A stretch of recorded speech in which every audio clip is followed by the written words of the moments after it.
Good morning to all. तो आज का हमारा टॉपिक है दो बिंदु आवेशों के निकाय की विद्युत स्थितिज ऊर्जा ज्ञात करना। तो यहाँ पर दो बिंदु आवेश होंगे, उनके द्वारा एक निकाय का निर्माण होगा जिसकी वैद्युत स्थितिज ऊर्जा हमको ज्ञात करनी है। निकाय को आप लोग मैकेनिज्म के तरह समझ सकते हैं। तो पहले हम फिगर को देखते हैं, उसके बाद आते हैं थ्योरी पर।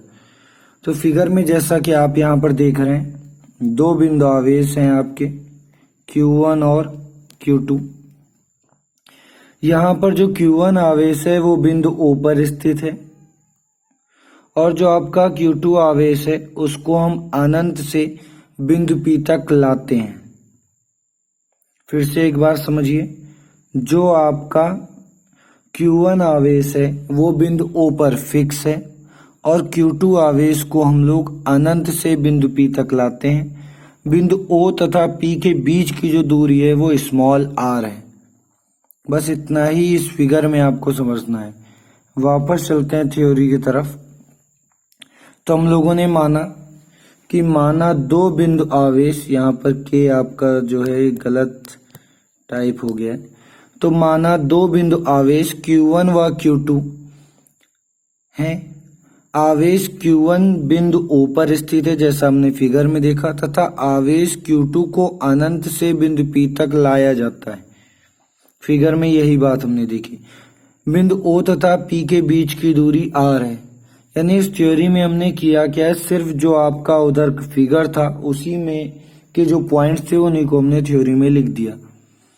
अब यहाँ पर एक बात आपको और समझनी पड़ेगी कि आपका जो Q1 और Q2 आवेश है ये धन आवेश है, ये दोनों आपके धन आवेश है। अब आवेश Q1 व Q2 के मध्य लगने वाला प्रतिकर्षण बल, क्योंकि धन आवेश है इसीलिए इन दोनों के मध्य आपका प्रतिकर्षण बल कार्य करेगा। कूलाम के नियम से हमको पता है F बराबर 1/4 pi epsilon not into Q1 Q2 upon r square. ये जो आपका एप्सिलॉन नॉट का चिन्ह है इसको जैसे पहले बताया गया था उसी तरह बनाइएगा। तो F बराबर आपका हो गया 1/4 pi epsilon not into Q1 Q2 upon r square. ये हो गया आपका इक्वेशन नंबर 1। फिर आवेश Q2 को dr दूरी विस्थापित करने में किया गया अल्प कार्य। जो आवेश Q2 था उसको Q1 आवेश की ओर अल्प दूरी dr और विस्थापित किया। तो अल्प दूरी विस्थापित किया तो किया गया कार्य भी अल्प होगा। तो dw बराबर हो गया F dot dr cos theta. कार्य बराबर हम लोग जानते हैं बल गुणे विस्थापन होता है, जहां पर dw आपका अल्प कार्य, F आपका बल और dr आपका विस्थापन है। थीटा जो है वो बल तथा विस्थापन के बीच में बनने वाला कोण है।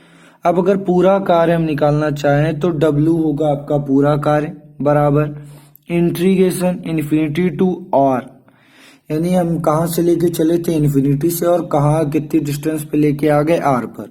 तो ये आपकी लिमिट्स हो गई। F dot dr cos theta, इसको हमने मान लिया equation number 2। From equation 1 and 2 दोनों इक्वेशनों को कंबाइंड करते हैं और आगे देखते हैं। कंबाइंड किया गया दोनों इक्वेशनों को। कंबाइंड करने के बाद आपकी वैल्यू आ गई W equal to integration infinity to r। F की वैल्यू हमने यहाँ पर रखी है ऊपर वाले फिगर से। इक्वेशन नंबर ये आपका दिया है जो 1 और 2। F की वैल्यू 1 से उठा के 2 में रखी गई है, उसको देखते हैं। तो W बराबर integration infinity to r 1/4 pi epsilon not into Q1 Q2 upon r square dr cos 180। cos 180 कोण जो यहाँ पर आया है उसको समझने के लिए हम वापस फिगर पर चलते हैं। तो फिगर में अगर हम यहाँ पर देखें, क्योंकि ये Q1 Q2 दोनों धन आवेश हैं, तो इस पर जो बल लगेगा Q1 आवेश जो है Q2 को प्रतिकर्षित करेगा और जो इस पर बल कार्य करेगा आपका, उसकी जो दिशा है वो आपकी दिशा होगी इस तरफ। और dr दूरी हम इसको विस्थापित कर रहे हैं Q1 आवेश की तरफ, तो उसकी दिशा होगी आपकी इस तरफ। तो दोनों की दिशा जो है वो देखिए अपोजिट है, दिशा अपोजिट है, इसलिए इनके मध्य बनने वाला कोण होगा 180 का। तो वापस आते हैं, कोण का मान रखा गया 180। cos 180 का मान होता है -1, तो W बराबर आपका हो गया, इस इक्वेशन में अगर हम देखें तो W बराबर हो गया आपका माइनस जो आपका cos 180 का मान आया उसको हमने पहले रख दिया -1/4πε0 into Q1 Q2 integration infinity to और 1/r² dr। अब क्योंकि इंटीग्रेशन हम कर रहे हैं dr के सापेक्ष, तो बाकी हमारे जो टर्म थे उनको हमने ले लिया बाहर, इन टर्म का कोई यूज नहीं था, इनको ले लिया बाहर, सिर्फ 1/r² को अंदर रखा। फिर आगे अगली इक्वेशन में देखते हैं, W बराबर -1/4πε0 into Q1 Q2 integration infinity to r। अब 1/r² था, इसको ऊपर लेके आएंगे तो r की पावर हो जाएगा -2 dr। अब अगली इक्वेशन में, इस इक्वेशन में हमने किया इसका इंटीग्रेशन, तो W बराबर -1/4πε0 इंटू Q1 Q2। अब इंटीग्रेशन जब करते हैं तो इंटीग्रेशन आपका अगर हम देखें तो इंटीग्रेशन x की पावर n dx का जाकर करते हैं तो वैल्यू आती है आपकी x की पावर n+1 अपॉन में n+1। पावर एक बढ़ती है और जो पावर होती है वही आपका बटे में आ जाता है। ये इंटीग्रेशन का सिस्टम है। तो यहाँ पे अगर हम इंटीग्रेशन देखते हैं तो r की पावर देखिए -2 है, यहाँ पर -2 में एक पावर जुड़ेगी, कितना हो जाएगा -1, तो पावर यहाँ पर आ गए -1, और जो पावर है r की पावर आपका हो गया -1 और -1 ही आ गया आपका बटे में, जो पावर वही बटे में। तो यहाँ देखते हैं आपका इस इक्वेशन में देखिए लिखा है r की power -1 upon -1 limit infinity to r। अब हमने देखा W बराबर 1/4π इंटू Q1 Q2। अब r की पावर -1 है, उसको अगर नीचे लाएंगे तो हो जाएगा 1/r, और इस माइनस से इस माइनस को गुणा करा तो माइनस माइनस आपका हो गया प्लस। अब W बराबर अगर हम इस इक्वेशन में चलते हैं तो आपका W बराबर अगर हम देखें तो 1/4πε0 इंटू Q1 Q2। अब लिमिट रखेंगे, अपर लिमिट है r तो 1/r माइनस लोअर लिमिट है आपकी इन्फिनिटी 1/∞।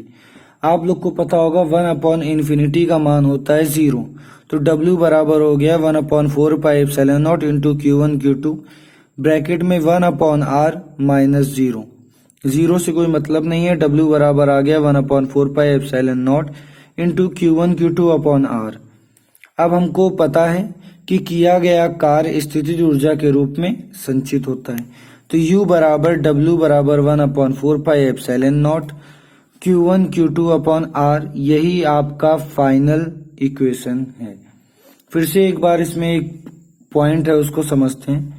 आपको पहले भी बताया गया है फर्स्ट ईयर में कि आपका फिजिक्स में जब भी आपसे स्थितिज ऊर्जा निकालने को कहेगा तो हम स्थितिज ऊर्जा नहीं निकालते, हम निकालते हैं किया गया कार्य, और हम बाद में ये कह देते हैं कि किया गया कार्य स्थितिज ऊर्जा के रूप में संचित रहता है। तो इस बात को ध्यान रखिएगा। और एक चीज अगर आपने इस डेरिवेशन में देखा होगा तो इसी तरह का सेम डेरिवेशन हम लोगों ने किया था किसी बिंदु आवेश के कारण विद्युत विभव की गणना जब की थी, उसमें भी हमने सेम डेरिवेशन किया था। बस उसमें पहला आवेश था Q और दूसरा आवेश आपका था Q0। Q0 को हम इन्फिनिटी से लाए थे, तो वहां जो आपकी वैल्यू थी, बस हमने W का मान निकालने के बाद हमने V बराबर जो आपकी इक्वेशन थी V बराबर W बाई Q0 इसमें वैल्यू पुट की थी, Q0 से Q0 कैंसिल हो गया। तो ये डेरिवेशन और वो डेरिवेशन दोनों सेम है, तो आप एक डेरिवेशन को समझेंगे तो दो डेरिवेशन आपके एक साथ में हो जाएंगे। साथ में एक बात और समझते हैं